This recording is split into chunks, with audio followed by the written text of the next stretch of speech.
Good evening. Call this regular meeting of the Fairborn City Schools Board of Education to order, Thursday, February 2nd.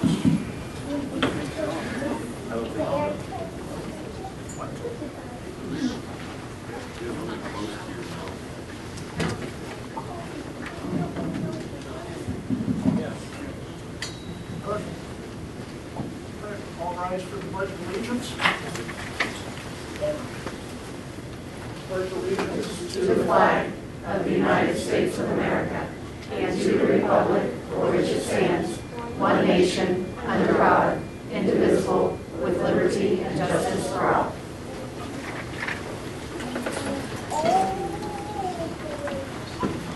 Mrs. Marshall, please call the roll.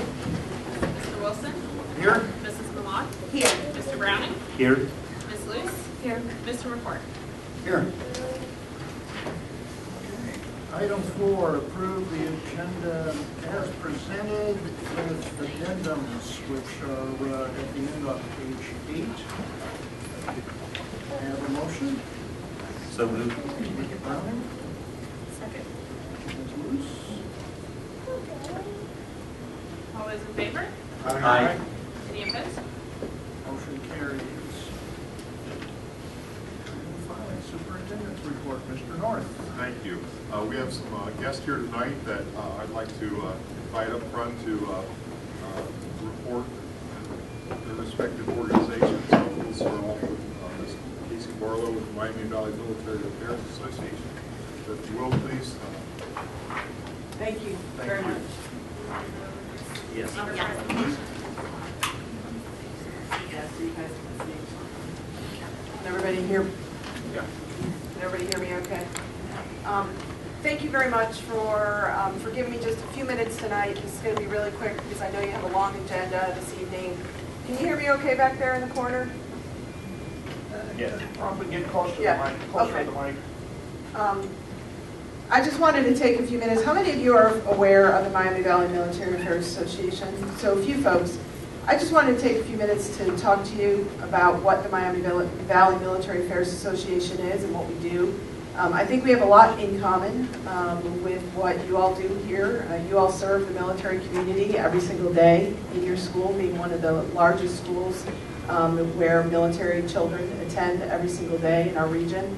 So we have a lot in common, so I thought that this would be an interesting topic to you. And really it's an invitation for anyone and any one of you to join us in the Miami Valley Military Affairs Association. But I want to just tell you a little bit about what we do first so you can get an idea of what the organization is.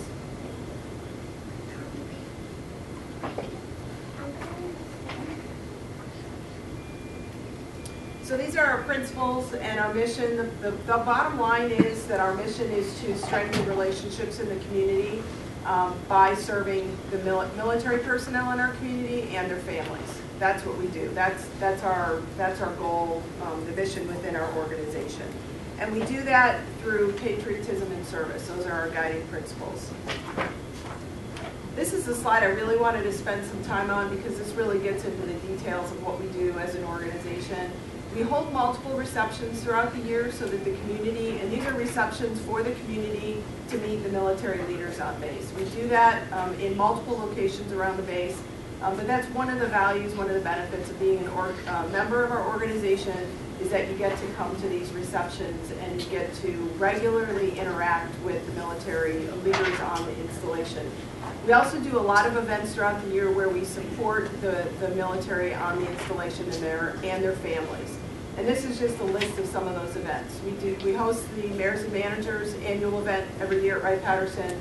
We also host the Armed Forces Day in Springfield every year, and the President's Club Legion of Honor lunch as well.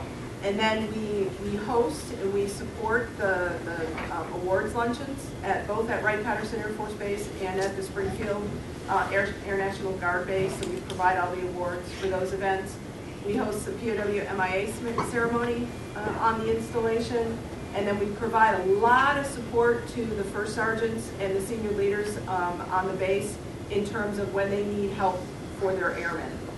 So if an airman has an issue and they need a little bit of money for something, you know, their engine blew and they have no other way to help fixed their car, that's what we're there for. That's exactly what they're there for. So we're there to help junior enlisted and their families.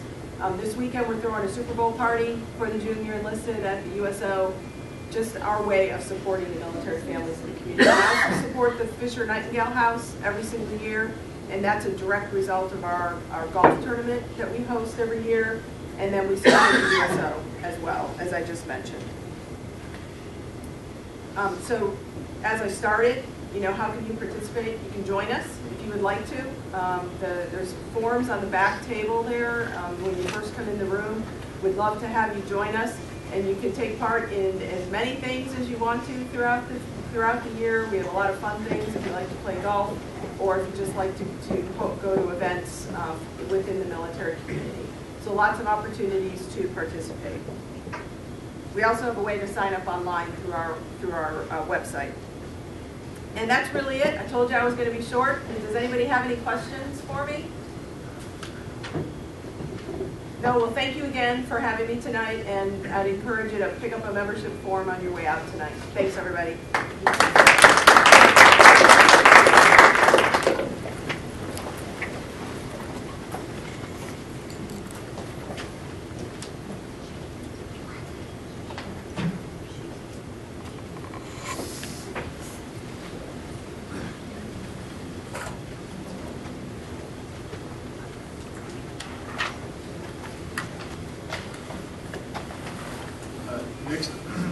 Next up is part of the collaboration between Fairborn City Schools and the City of Fairborn.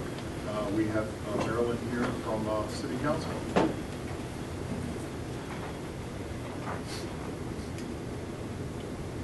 Good evening, everyone. I don't think I should have to follow Cassie because she's really good. But in order to get the message out, I'll go ahead and do it tonight. So, really appreciate this opportunity to share with you some of the good things that's been happening in the city. I'm not going to cover everything, but there's a lot I am going to cover. The things that I felt was either directly or indirectly related to the schools. So I'll start out with community development. I think most of you probably know by now, we're really into tearing down houses, and buildings and motels and anything else we can get our hands on. Unfortunately, in Fairborn, that's some of the things we have to do in our economic development process. We have to get rid of blight. It's here. It was handed to us, so we got to deal with it. So far, we have torn down 71 homes and 8 commercial buildings, and that's ongoing. We have several more in the pipeline. By the end of this year, we'll probably add at least 10 more houses. I don't know how many more commercial buildings, but it's an ongoing process, and we're determined that they're coming down. And they're coming down. We have really pushed our code enforcement efforts for people to keep their properties up. We have 3 full-time code enforcement officers now, and they're relentless. So if you see them coming, keep moving. Hopefully it won't be your house. I'm sure it's not. But they are really doing a great job for the city and the community. We have refocused our Broad Street so that it is more economic friendly, economic development conducive to businesses wanting to come into Broad Street. We're tearing down a couple motels and other buildings up through Broad Street. So with all that said and done, we are hoping that enhances the opportunities to bring in some business. And there is some plans on the board to hopefully a developer come in and develop some of those vacant areas through Broad Street. From an economic development standpoint, Fairborn in the last couple of years has 295 new rooftops. That means new families. That means real estate taxes for the schools. That means income tax for the school. And a neat thing is part of those new home developments were not in Fairborn's original tax base. And so as a result, that just increases our overall real estate tax base. So that's good news as well. We currently have 13 new businesses that's come to town in the last couple of years. Now, one of them hasn't done any paperwork, but I just saw it was announced in the paper, we didn't even know it was coming, and that's Starbucks. But that's okay. They can surprise us like that anytime they want to.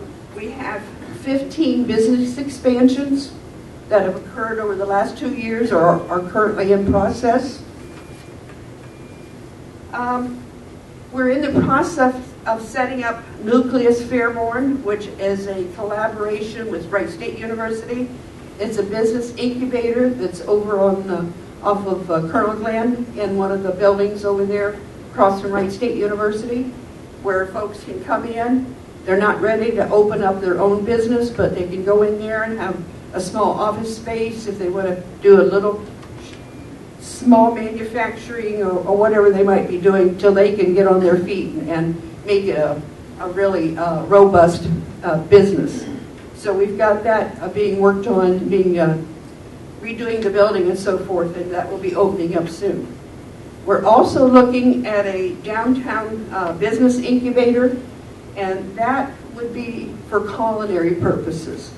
They're looking at the good possibility where Roush's is at, letting students maybe from Sinclair or other schools that are into the culinary business come in and set up a little small area and serve their products and have several in there so people can come in and try lots of different things.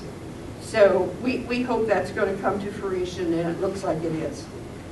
One thing I really wanted to stress was our partnership with the schools. Everyone's aware of the 2 SRO officers that we have in place, and we think that's working well for everybody. The community sign here out in front of the high school, the electronic scoreboard that will be going on the softball fields.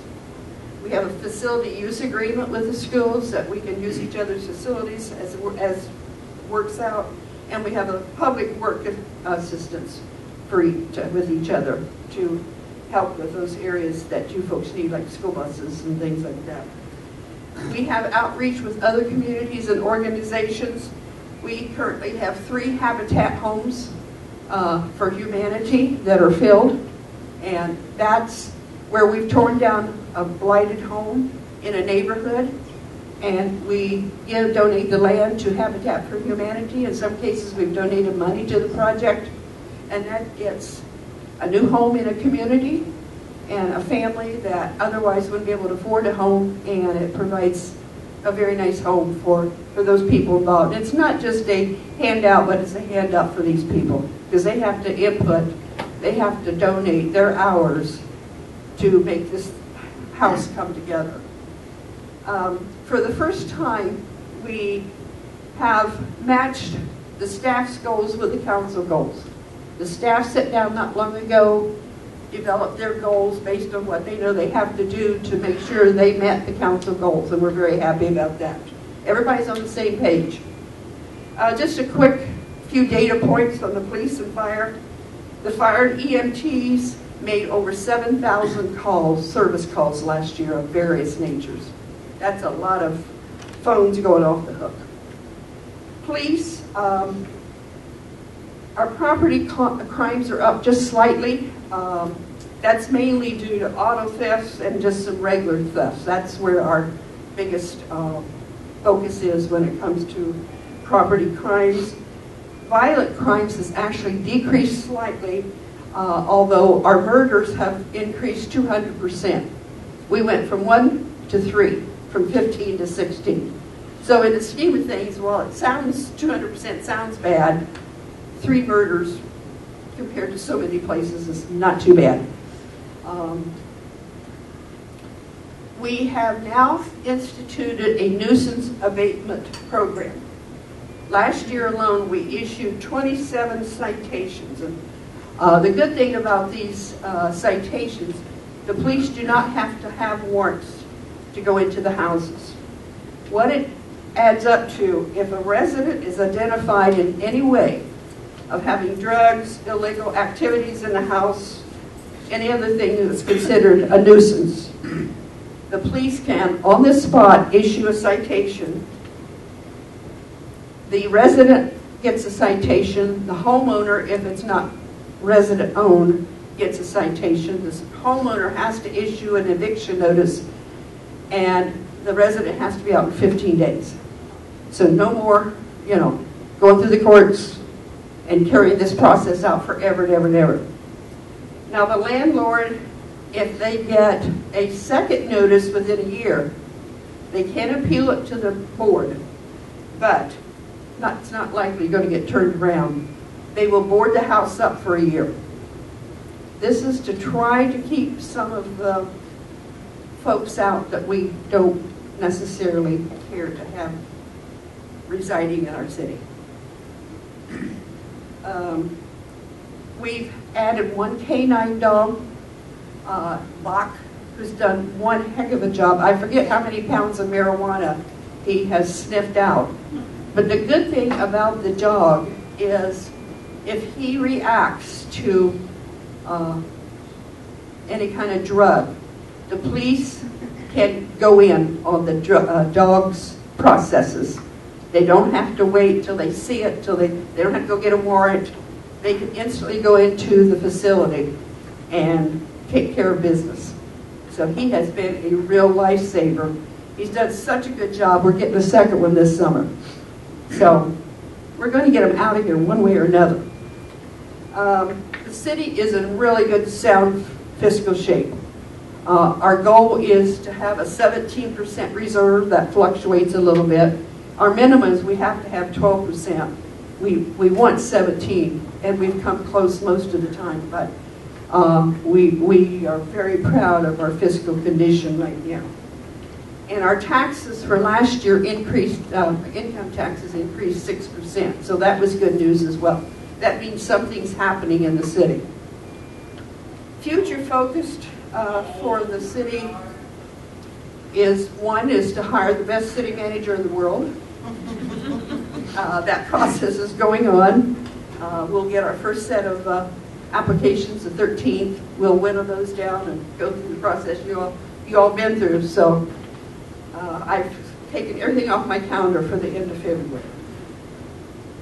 We have instituted a Fairborn Leadership Institute. We want to try to develop future city leaders. It's really hard to get good people sometimes to run for city council. And a lot of people really don't understand how city council works. So we have developed a 12-week leadership course, and that starts in April. The really great thing about it, once that opened up, it was full in a week. They're going to keep the classes small. They will go through every department in the city and have the department heads come speak to the class each evening that their area is being covered, and we hope that that will help us identify future leaders for the city, and at least they can't say they don't know what's going on in the city. We intend to continue to be very aggressive on the blight problem. Between our code enhancements and some of the new rules we have in place and our K-9, we think that's going to work. Further investment in our economic development. The city has invested $2 million in economic development in the past 2 years. That means buying up property that's in bad shape, tearing it down, getting it ready for developers. There will be more going towards economic development in the near future. Outside focus of people looking for investing in a city. There's 5 areas that they typically look at, and that's what we're trying to focus on. Appearance on the main thoroughfares, evidence that the community is investing in itself, and as I just said, we've already invested $2 million. Look for communities with visions and plans for the future. We have a strategic plan in place and a development plan in place, so we've got that well organized, I think. They look to see, is the community organized, how well the city functions, the schools and other organizations throughout the city. And they look for communities with colleges in the area, and we certainly have that. So we hope we're positioning ourselves that will be attractive to future developers. We're going to continue the fight on drugs. As I mentioned, we're adding another K-9 this year. We're going to target certain areas of the city where we know that exists. to continue the dedicated SROs in the schools, and continue our nuisance abatement program. So we're going to be very busy. We're really focusing in and honing in on the areas we know we need to work on. So with that, if you have time for any questions, I'd be happy to attempt to answer them. Okay, thank you. Thank you. Thank you very much. Your agenda shows one more item. Actually, I have a few more, but they're all three. The next item is just an update on the athletic EPA revision update. We had 6 students that originally applied for this second chance opportunity. We've gone through the course of the grading period ending and new one starting.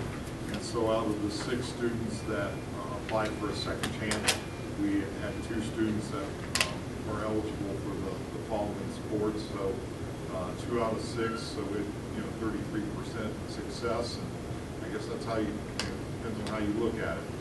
33% may not seem like a very high number, but I guess I look at it, there's 2 kids that are going to continue with playing extracurricular, participating in extracurricular activities, and this opportunity to do this and understanding that they had to bring their grades up was the motivation that worked for them. And I don't think any of us thought that there would be 100% success with this, but anytime we have students that will be able to continue in extracurricular activities, it certainly is going to better them because their grades are going to be high enough for them to participate. We have 9 new students, 8 out of the high school and 1 at the junior high, so we'll track those students and their grades for the next 9 weeks, and we'll see how many of them that had success from that work. The next thing I want to share with you, here in Fairborn, this is new to me, but Pam is much more familiar with it, and so I'm going to ask her to just briefly update the board on February 9th, Fairborn City School Night at Wright State. Pam, could you share with the board and our guests more information about that night? I don't think I need a microphone. Fairborn Night happens every year. This year it's Thursday, February 9th at the Nutter Center. The game actually starts at 7 o'clock, but they have a Fairborn party celebration that's at 5:30 in the McClin Gym. And the Fairborn community is welcome to attend. If you go to Raiders.com, you can get basketball tickets at a discounted price. The promo code is Fairborn. And so we hope to see you all there. So there's a celebration in the McClin Gym that starts at 5:30, and the high school Air Force Junior ROTC will be presenting the colors, and our high school choir will be singing the national anthem. So it's just a nice evening to come out and support Wright State's relationship with the schools and our relationship with Wright State. That's it. Thank you. We also have our new food service director here tonight, and if you would please stand up and share a little bit about yourself with the board and our guest. And it's our privilege to introduce our new food service director. I think I've met most of you guys before the meeting now, and I'm not going to use the microphone either. My name is Clint Hufford. I am the new food service supervisor here at Fairborn. I'm very excited about this opportunity. I spent the last 4 years down in Knoxville, Tennessee, as a school nutrition consultant for the State Department down there. So I've been in a lot of schools, helped a lot of different schools evaluate their school nutrition program.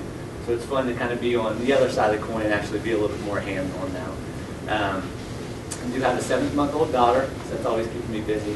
And like I said, since I did live in Knoxville for the last 4 years, if you do hear me say y'all, just kind of yeah, I do it.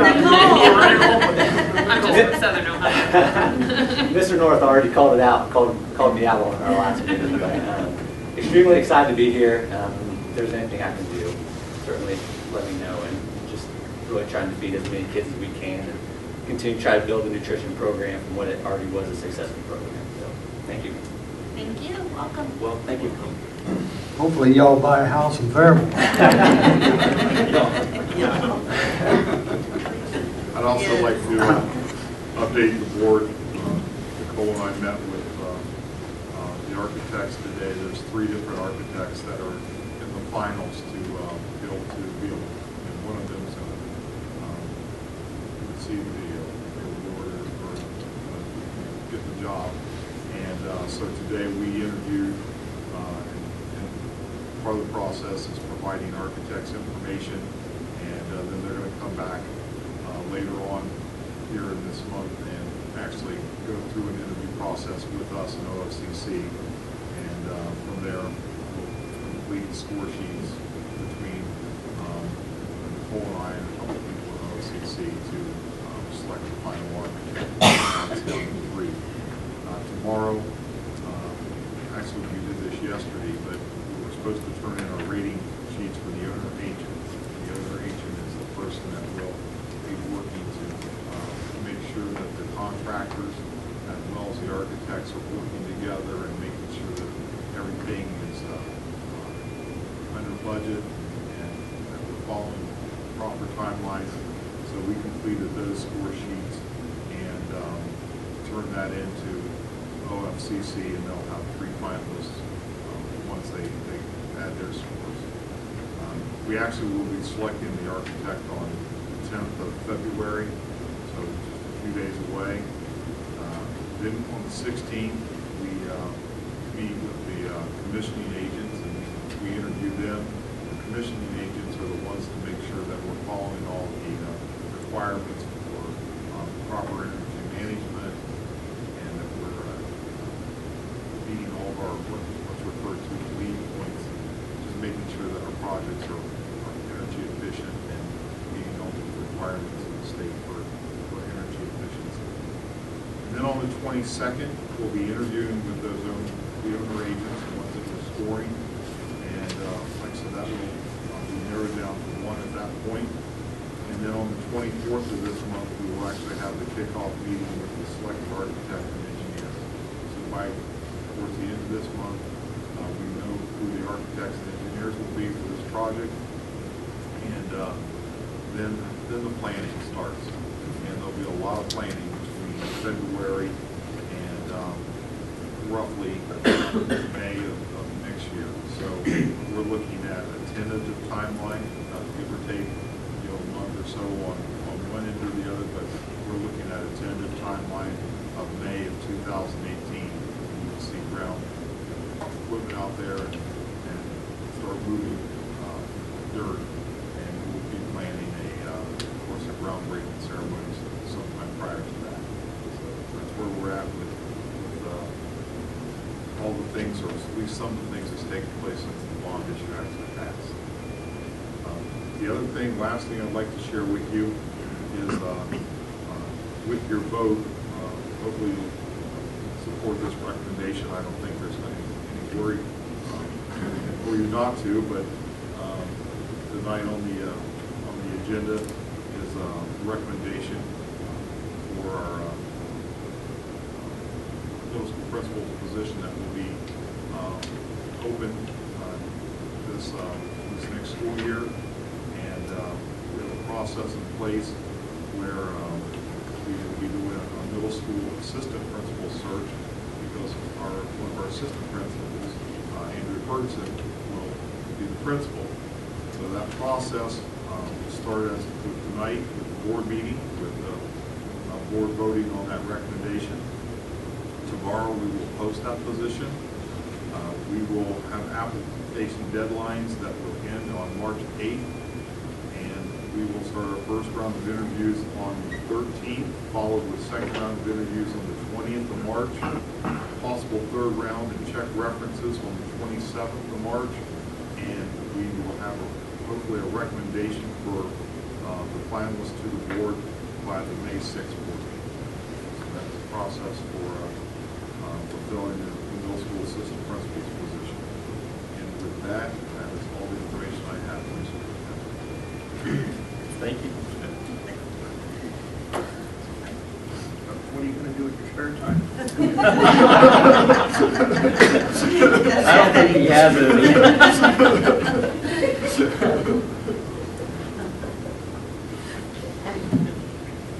Okay, moving on to item 6, recognition of visitors. If there is anyone anyone that wishes to address the board, please step up to the microphone, state your name, address, and your purpose for addressing the board. Limit your comments to 5 minutes. Anyone? Okay. Seeing no one, we'll close recognition of visitors. Item 7, approve the minutes of the Thursday, January 12th organizational and regular meeting. Have a motion? So moved. Thank you, Mrs. Moore. Second. All those in favor? Aye. Any opposed? Motion carries.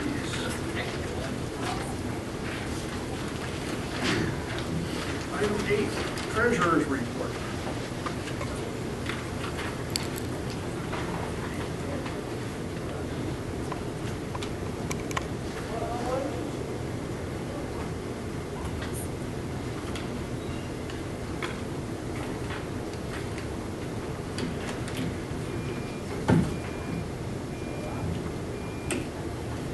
Okay, this month we're going over the December 31st, 2016 month-end financials.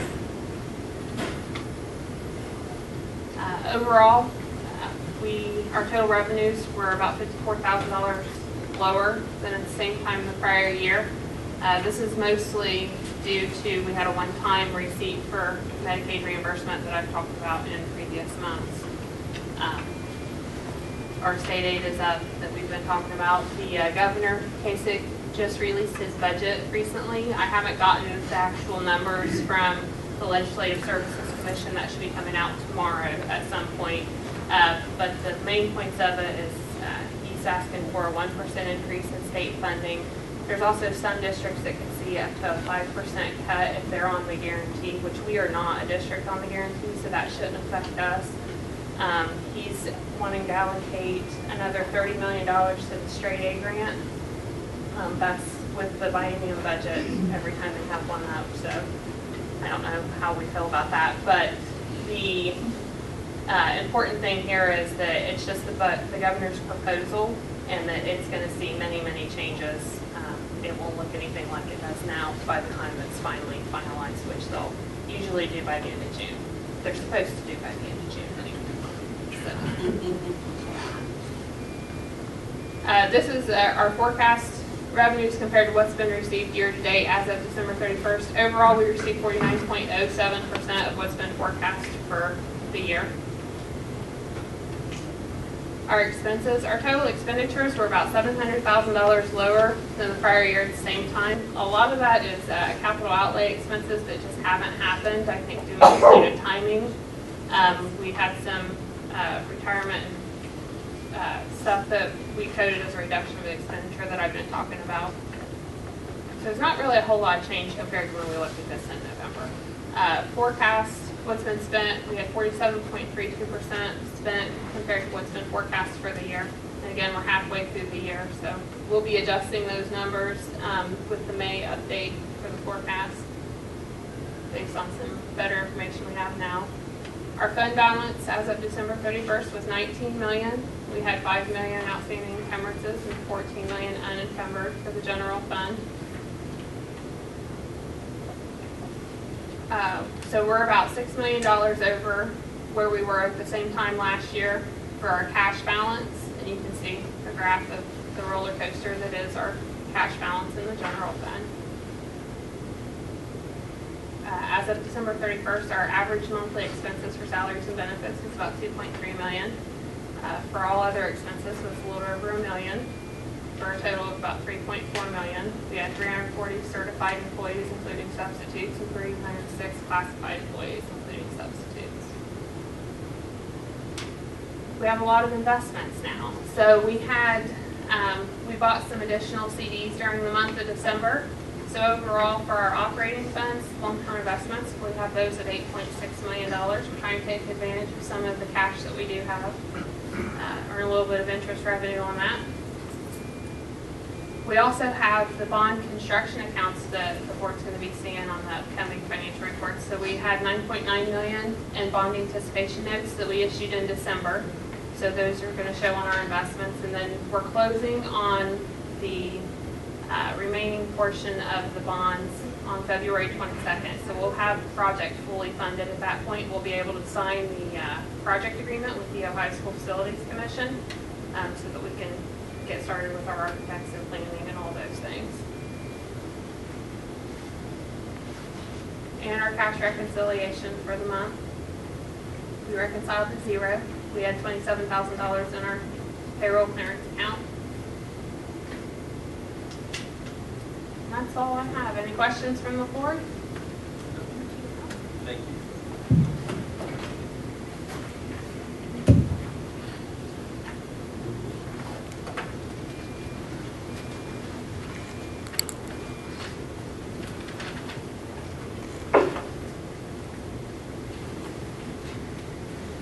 Item 8, or item 9 rather, the consent agenda. Variety of personnel issues, transfers.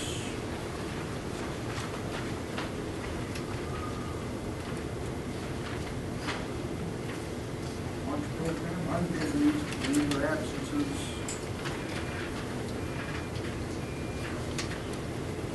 I have a motion. So moved. Thank you, Mr. Brown. Any discussion, comments? I just wanted to comment, congratulations to Andrea on becoming the principal at the middle school. It's a great move. I also would like to echo that. It's just great to see some of our own come up through the district and being teachers and kind of coming up through the system. And we know that's a tough building, but I think Andrea knows that this board is behind not only her, but all of our teachers and our administrators in the buildings 110%. So anything you need, and of course Ms. Hallberg coming back home to the high school. I spoke with her the other night at a 8th grade basketball game, and she seems very excited, to be coming back to the high school. And not that she didn't do a good job at the junior high, but I hope the community and I hope everyone sees that Mark and Nicole were working a lot of things and to get a lot of good people in good positions, and we feel very good about it. I feel very good about it. So congratulations again. I will also extend my congratulations and good wishes for your new position. Wish you the best. Any other discussion? Mr. Marshall? Mr. Browning? Yes. Ms. Luce? Yes. Mr. McCourt? Yes. Mrs. Malott? Yes. Mr. Wilson? Yes, motion carries. Item 10, Treasurer's Office. Financial report, appropriation modification, which is attachments 10B. Have a motion? We'll move. Thank you, Mr. McCourt. Second. Thank you, Mrs. Malott. Discussion? The only thing different on here, we have an appropriation modification. We're making some changes with the bond retirement fund, with bond proceeds and things like that, building project. And then we have some stuff where we're matching up with the grants and some changes in food service. Other questions or comments? Call roll, please. Mr. McCourt? Yes. Mrs. Malott? Yes. Mr. Browning? Yes. Ms. Luce? Yes. Mr. Wilson? Yes, motion carries. Item C, approved then and now purchase order for the city of Fairborn. Since this is a transaction that involves the district and the schools, I will be abstaining from this one. May I have a motion? So moved. Second. Mr. Browning. Thank you. Mr. McCourt. Discussion? This is a purchase order for asphalt work that was done in the transportation department. We did not have a purchase order in place at the time the invoice was created, so we need board approval to pay.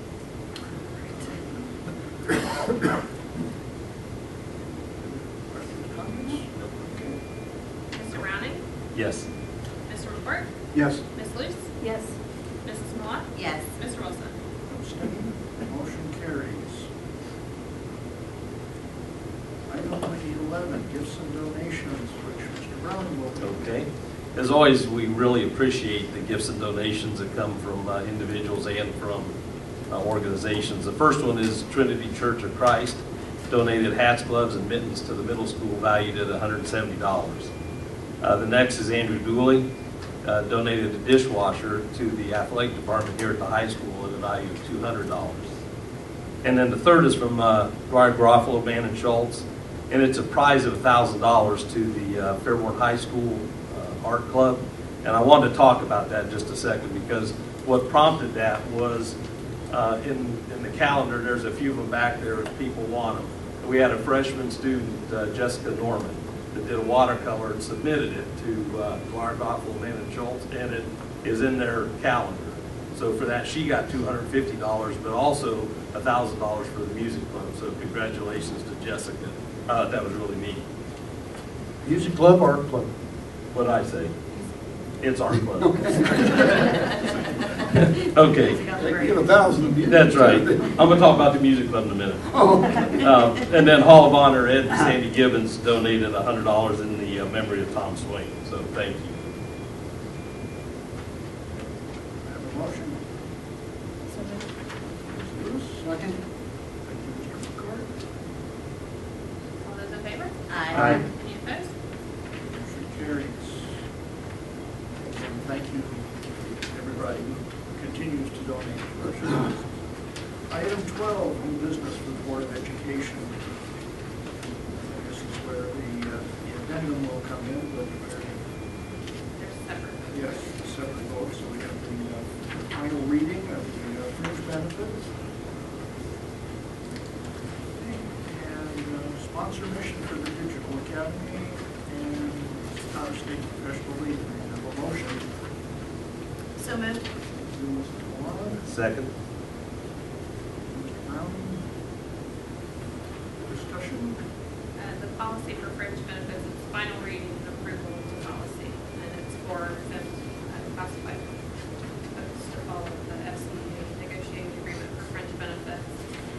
The sponsor mission statement for Fairborn Digital Academy, I believe that's a new requirement under the Ohio Department of Education, because we sponsor the Fairborn Digital Academy, that we have to approve their mission statement.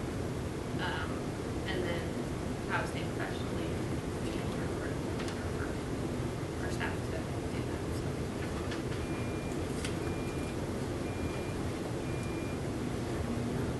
Comments or questions? Call the roll, please.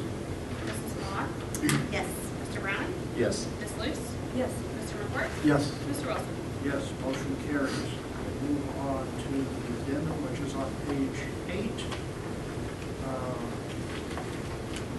Items D and E. Have the motion. So moved. Mr. McCord, Second. Mr. Brown. Discussion? Mr. North provided the board with an updated excursion plan for approval. Yes. It's, ours was very outdated. Yeah, I heard 38 years ago or something like that. It's pretty old. Only 32.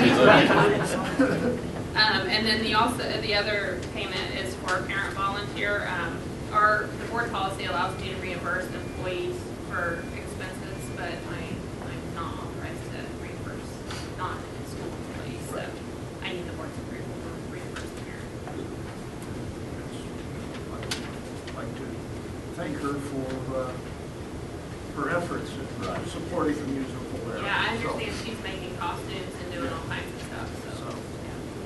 there's a lot of labor that's going here that's not being Right. reimbursed. Yes, right. this is just for Very her grateful actual for cost, that, yeah. so. Okay. Call the roll, please. Mr. McCord? Yes. Mr. Browning? Yes. Ms. Luce? Yes. Mrs. Moore? Yes. Mr. Wilson? Yes, motion carries.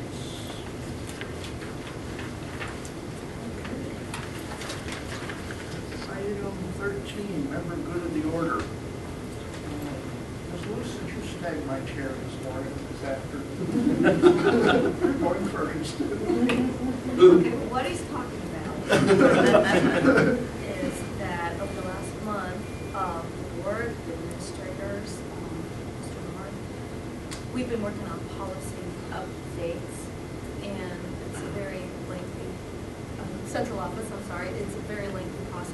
working 4-hour shifts, and it's quite grueling, to tell you the truth.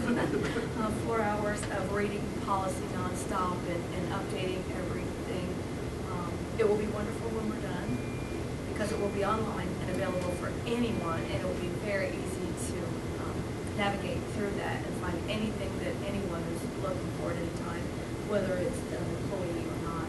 So it's a worthwhile thing. It's overdue, just like the 32-year policy needs updated. So are a lot of our other policies that we're working on. So I want to thank everybody, first of all, who's coming to these meetings and putting in all this time. It's a thankless job, and it's not easy. And we work in shifts, like I said. So I took the seat this afternoon for my 4-hour shift after he already did it. So it was a nice warm seat, and the computer was warmed up and ready to go. So I just want to thank everybody that's involved in that process, and I think it will be worthwhile once it's all finished. Mr. McCord? Before the board meeting tonight, I attended a bowling team match, I guess they call it over there. But, and I got to tell you, my first one of those won't be my last. A lot of excitement, the bowling alley. Still the best food in the country is bowling alley food, so don't forget to order a hot dog or a hamburger. But when I was over there, I ran into our SRO officer who was over there, doing some things, taking some pictures.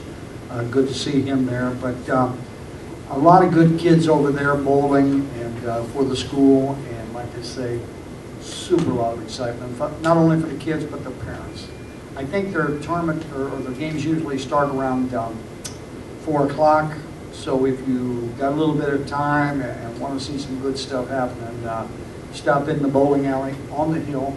And that bowling alley, I forget who I was talking with earlier, couldn't remember the name of it, but it was Recreation Bowling Alley. Oh, it was Andrea.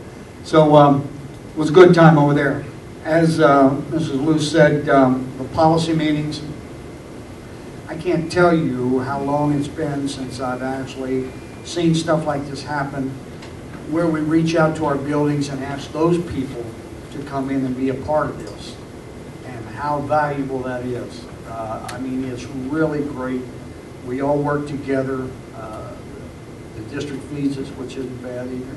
But it's a grueling effort, but we get a lot of good things going on in there, and I've done 2 of them now, but a lot of exciting things, and I appreciate central office as part of this. Nicole and Mr. North, his input in all of this. Was excited this last month to get with a lot of my ex-teammates. The class of 1970 was honored, the basketball team was honored, and we are now in the Hall of Fame. McCall Harding does a great job on organizing this stuff, but just thanks to everybody and everybody who showed up for that. That was quite an honor. I'd like to thank Marilyn, the city again. You know, we are trying our very best to work with the city, and when you've got somebody like Marilyn, that's not hard to do. She's just a peach of a gal, I think, and I love her to death, and we're going to continue working close with the city, because as we win, they win, and vice versa, and that's what I think we're all after. I'd just like to say, because Mark and I, we talked quite a bit on the telephone. I don't bug him too much, I hope, but talked to him last week, and he was in Chicago. Him and Nicole were in Chicago. I think Nicole is headed for St. Louis to sell bonds this next week. So I'd like everybody to know that central office and our administrators are out working their tails off. And under Mark's guidance and Nicole's leadership, we're going to have a whole lot of fun here coming up. People ask me about, the groundbreaking, and that's why I asked Mark to kind of keep us updated on a monthly basis where we are. Because when this thing hits, folks, we're going to have excitement, and we won't be able to control. I mean, I feel it in the city, I feel it in the buildings, and I feel it in the kids. So, we're excited about where we're headed, and y'all are invited along for the ride. So, Thank you very much. Mr. Brown?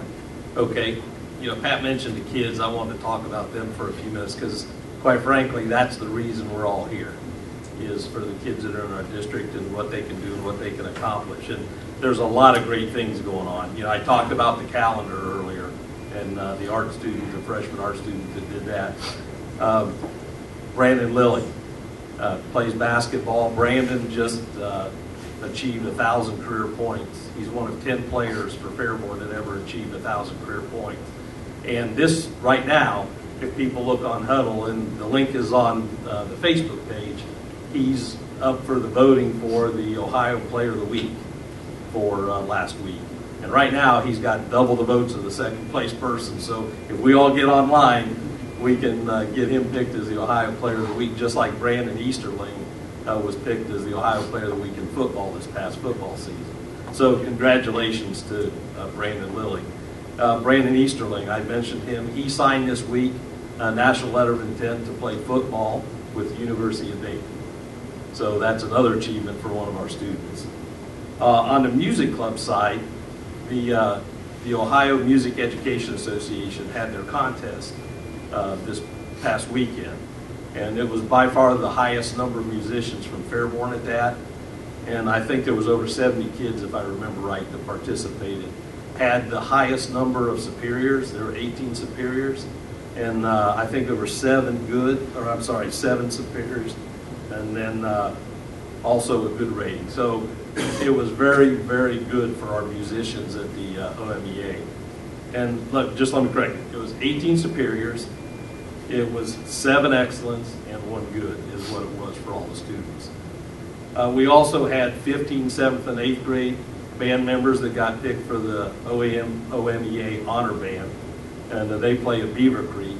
And then we also had 2 high school students that got picked for the Honor Band for high school students. So our music club is excelling. So, those are a few of the things. And then coming up later this month is the musical The Wiz, which is going to be a great musical. So great things that our kids are doing in a lot of different areas. Fine. Sorry. I don't have much to add, really.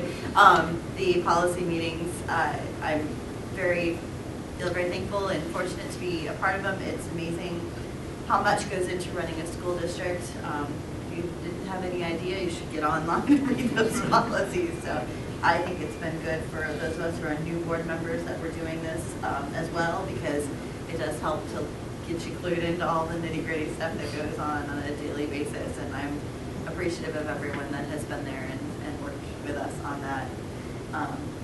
And yeah, other than that, congrats to all our kids. Congrats to Andrea and Deb on their new movement. And I really appreciate everything that Mark and Nicole have been doing to keep us all in line. So, thank you. And I will start off by issuing a little bit of an apology. I dropped the ball a little bit on a publicity opportunity. Last Monday at the Citizens Forum, the Mayor's Citizens Forum, the city awarded us a proclamation saying that this past week was Public Schools Week in the city of Fairborn. And I was so wrapped up in getting it just into the district office that I forgot to celebrate and make a big deal about it. So, and now that it's passed, it's kind of like non-news. So, but anyway, the city did have a proclamation from the mayor that said that last week was Public Schools Week in Fairborn. So, yes, the process of the policies is definitely is the pain in our head operation. But it is a good thing to be going through because of the understanding and seeing the teamwork that's involved with doing all of that. Because everybody will catch something, and then that's part of why we're all there is to check spelling, to check punctuation, to check or there's spaces between and the and stuff, and just all kinds of stuff like that, in addition to having the policies make sense. So it's proofreading and policy updates simultaneously, so you've got to be on your toes. Had the pleasure of attending Brian Easterling's signing of the National Letter of Intent yesterday, and this room was full. It was just incredible to see the outpouring of support and that Brian was receiving here. I don't think it was all about the cake, so.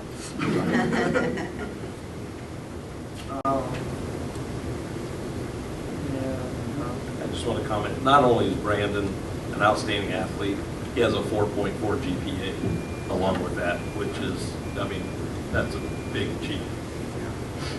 And I received a spreadsheet this week that shows the projected graduation rates of the class of 2018 statewide for every school district and also in charter schools. It's a really, really scary thing to look at.